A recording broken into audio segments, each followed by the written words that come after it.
Hi Sarah. Hello, Sian. Thank you so much for coming in today. And I know a little bit about your story, and I know that you've had breast cancer. You've come out of it. You're an absolute warrior. But I just want you to tell me your story. Tell me about how it happened. So my story, I was diagnosed with breast cancer, stage 2 breast cancer 2 years ago, so 2018, at the age of 31. So totally unexpected. Found a lump, put off going to get it checked to begin with, and my husband at the point said, you need to get this looked at. This has been so common where everybody's been like, they found it and thought, oh, it'll be all right. It'll be fine. It'll be nothing. Because I think there's this perception sometimes as well that, it might just be a cyst, or it might just be a fatty lump. And at 31, you're probably thinking, I'm only young. Nothing. Yeah. So we were due to go on holiday, funnily enough, to Florida. And I was trying to put it off because I wanted to go on my holiday, really. But my husband was saying, you really need to go get this seen to. So I did, went to the GP, got it checked. He referred me to the breast clinic. I was seen within 2 weeks. Bit intense on the day because there were various things going on, there were like an ultrasound, a mammogram, biopsies, and I think at that point we'd been in there a long time. So did you not have any idea what it would consist of when you went? Nothing at all. You just... No. I think this is the thing, I was so blind to a lot of it, so oblivious, because cancer, we never had any in the family. Oh, you'd not? No history, no family history at all, so I was the first person in our family to be diagnosed with cancer, so it was really scary in all honesty. And I think first, I didn't take the diagnosis in for a couple of weeks. It took me a little while to come to terms with the fact that it was cancer. And I just needed that breathing space to come to terms with it myself. But then I sort of got this urge of strength, and I thought, I've got to do this. You know, I've got to do the treatment. I've no choice, because if not, I'm not going to be here. So you weren't too almost fussed. You were just like, just do whatever, because I need to survive. I've got a little boy, my hubby. Yeah. My little boy was just turning 2 at the time when I had my mastectomy. So toddler, obviously, hard work at that stage as well. But I'm lucky that I've got such a supportive family, a good husband. So everybody just chipped in and helped. They all helped. Friends, I've got some fantastic friends who. And that's the time when you need them, isn't it? Oh, absolutely, yeah. And I'm quite an independent person. I like to do a lot myself, but I've had to learn to let people in, to let people come and just help.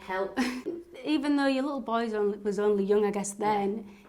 Did he start to learn or understand what was going on with the chemo, or was it? Yeah, do you think he did? He did, yeah, and it did affect him more than what I realised actually. He did become quite anxious, which I didn't sort of notice at the time, but then now when I look back, he was quite anxious because he did see Mum coming back and being in bed and not being well. I did used to say certain things to him, but then there were a lot of it I wasn't as honest with him because I didn't want it to affect him. To scare him either. Yeah, and when I went into hospital especially, I didn't really tell him where I was going because I didn't want him to think, oh, Mum's going to be poorly again. Yeah. Losing hair, that was really, really heartbreaking, I've got to be honest. Yeah, it was. It was heartbreaking for me, it was heartbreaking for my husband. It was just us two at the time, sat there because a lot of my hair had come out and my husband was trying to comb it for me, but unfortunately after chemotherapy and things, you get like matted hair and I couldn't do anything with it really. And I think he was desperately trying to rescue it for me, and it wasn't going to be. So I took the scissors to it out of anger a little bit. I can imagine. Really emotional. But then I got to a point where I was fed up of it coming out. You just thought, just take it off. Yeah. So my sister came and shaved it all off, just me and her in the house at the time, because I didn't want it to be a public thing either. I wanted it to be quite personal. Did you keep it? Was you quite private with the whole I was through, yeah, I was. I'd say only close friends and family knew the majority of what was going on. Yeah. I think that was my choice really, to keep it quite private. Yeah.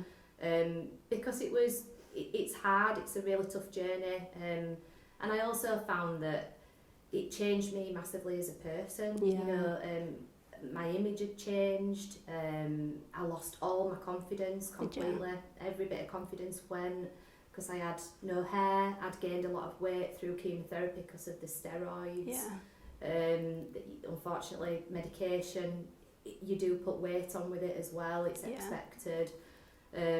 So I'd gone from being fit and healthy, running, gymming it, doing everything that a young girl would probably do, to then all of a sudden not being able to do anything pretty much. So once you'd had, so when you have the chemo and then you ring the bell's signifying you've finished your chemo, you've done with your treatment, or is that saying you're cancer free? No, so that's end of intense chemotherapy treatment. I still then went on to have further treatment, so I then had to go and have 15 rounds of radiotherapy as well. Oh gosh. So yeah, I got a month breather. I finished chemotherapy 5 days before Christmas. Oh my God. So Christmas Day was a little bit tough because I was still coming round a little bit, but I had a bit of a break, so I had a month break and then straight into radiotherapy. So that's every day at St James's Hospital. I had that in Leigh. Yeah. So then I think, and it's so intense that, and it just happens one thing after another, that you just it goes in a flash as well. Yeah. I think during chemotherapy I felt like it was never going to end, but then it did end. Yeah. You're very young, really, and you know, even if I think about myself, I am probably really bad for not checking my boobs, and I know I should. And that's one of the reasons that I wanted to do this campaign, was to help to spread that word and say, look, girls, no matter how old you are, you need to check your boobs. Yeah, absolutely. Have you found that, like, your friendship groups, you know, people around you have taken that on board massively? Oh, definitely. Because I imagine, did you not check your boobs? Was that ever a thing? I didn't actually. And it was strict. No, I didn't check them before. No, and it was only because the lump was raised that I noticed the lump. Otherwise, I don't think I probably would have even noticed it. But yeah, friends, family have all taken that on board. Yeah. They are all religiously checking. I think because when you've not experienced cancer, you are blind to it. You are oblivious to what goes on in the cancer world.